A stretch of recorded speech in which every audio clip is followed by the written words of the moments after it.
A couple months ago, I talked about the handheld market at the time, and I decided to make a buyer's guide for what it was like to buy handhelds, specifically before the release of the Xbox Ally in the Legion Go 2, and where the market was at.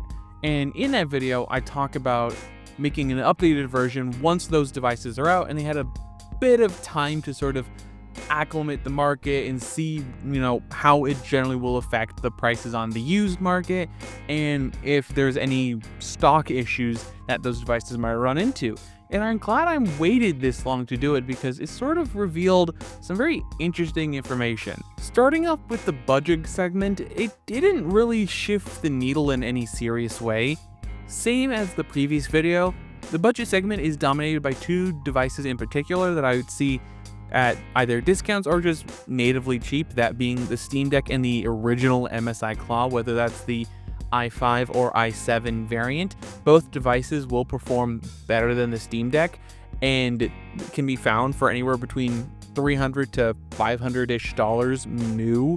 And with Black Friday right around the corner, I had anticipated this device being heavily discounted. So if you wanted a handheld and you wanted something that is a actually really good value that competes really well or even sometimes exceeds the Z1 Extreme, that is something you might want to consider. Though with these first generation Intel handheld devices, they do have a little bit of more jankiness to it, so if you don't mind that extra level of jank, I think it'd be an actually really decent value. And of course, with the Steam Deck still being a tremendous value, even at $400, which is unfortunate to see that $50 price increase after they eliminated the original 64GB base model, it is still a pretty decent value even at $400.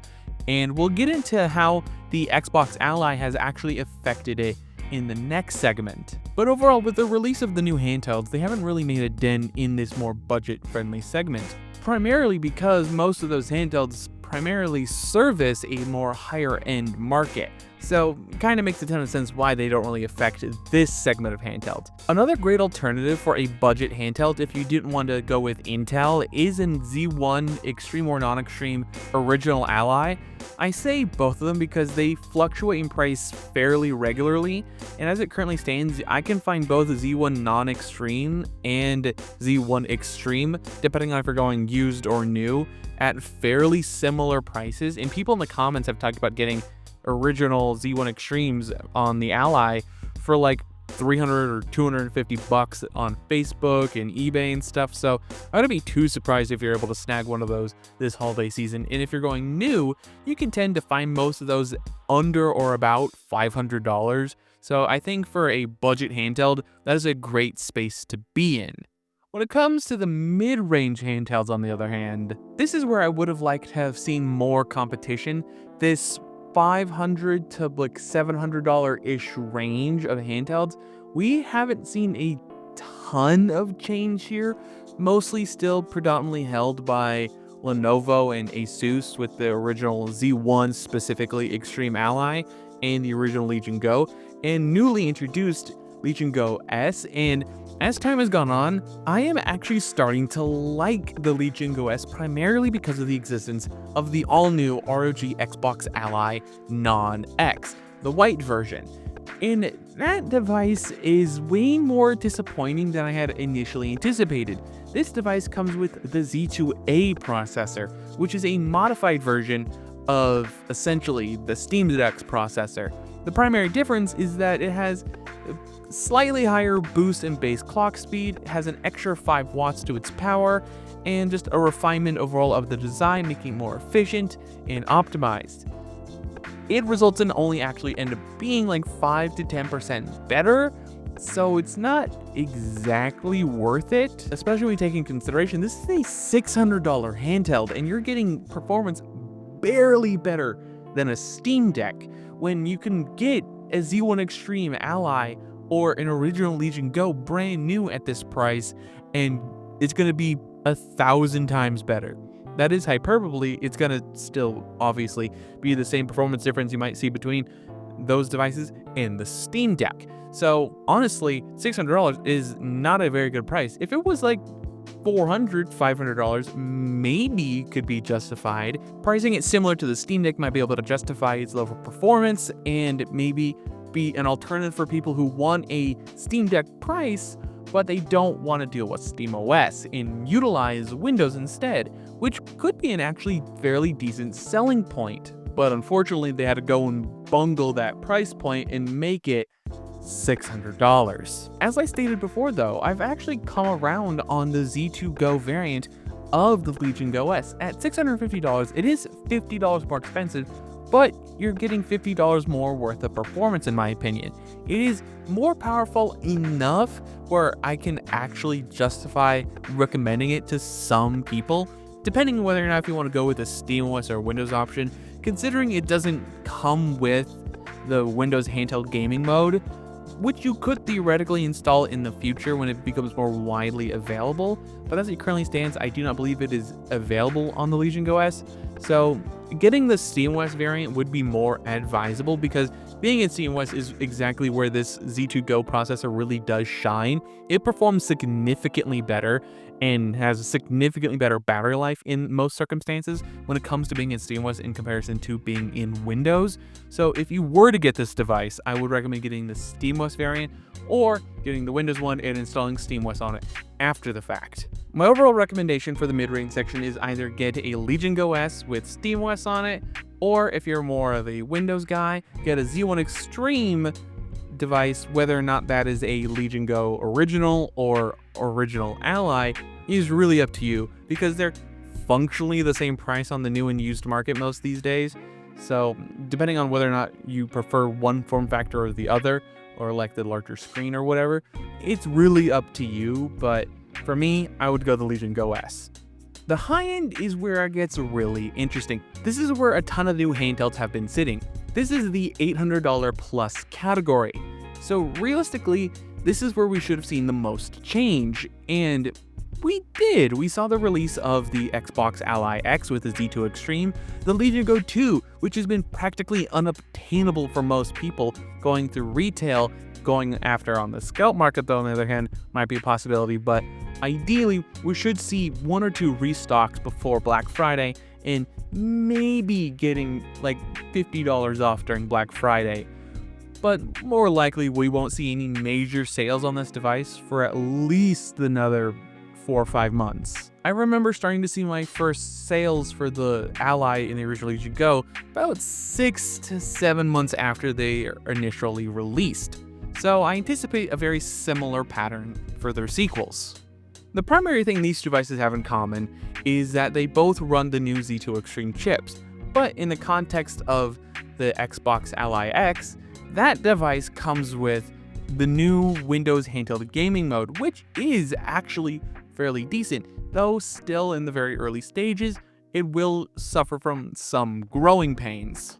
Overall, the reception has been relatively benign. It's not the worst interface they've ever used, but the performance promises touted by Microsoft when they initially unveiled it have been mostly lukewarm at best.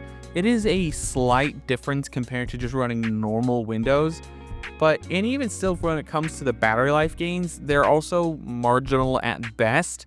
So for what it ended up shaking out being, it's just easier to use more than those touted 20% whatever performance gains we were anticipating. Though the 1% lows are significantly better in my experience, and that just goes into a long way of making the games feel a lot smoother rather than having them actually run at an overall higher FPS, which to me is what matters more than just raw FPS.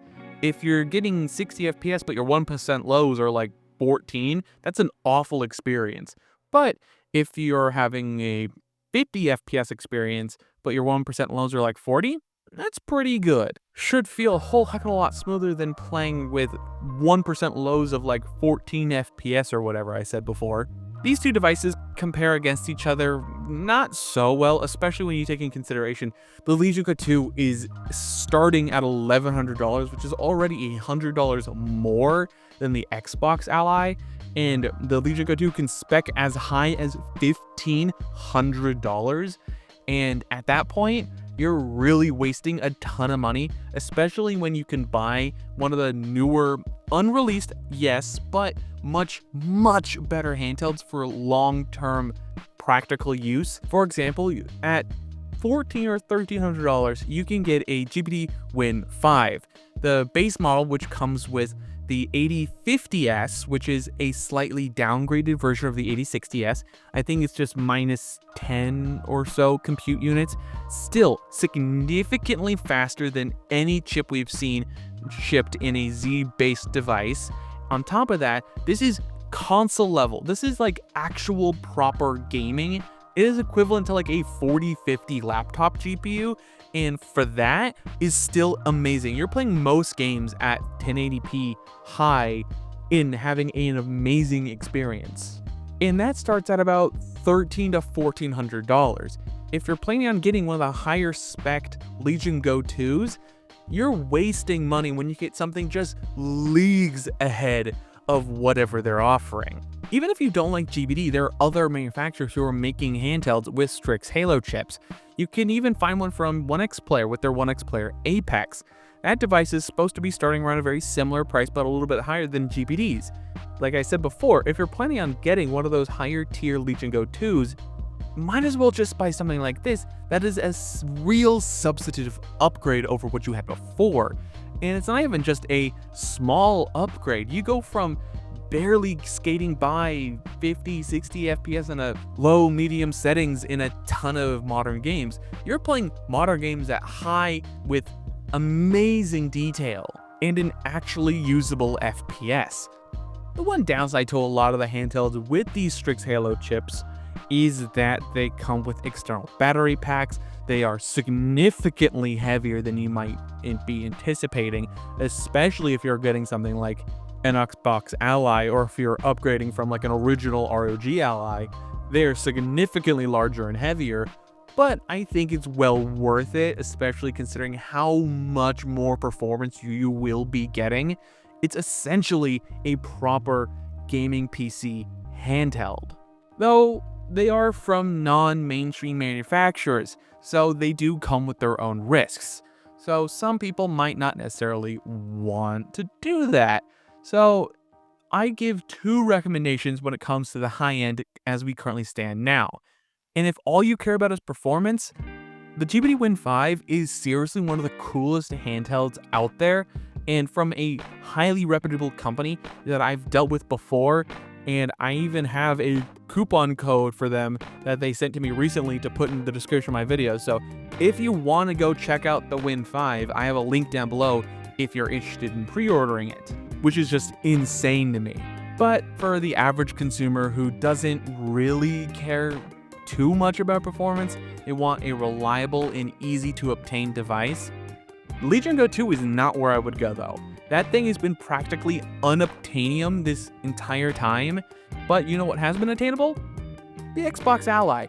I can go right now into my local Best Buy, pick one up in 2 hours at curbside pickup.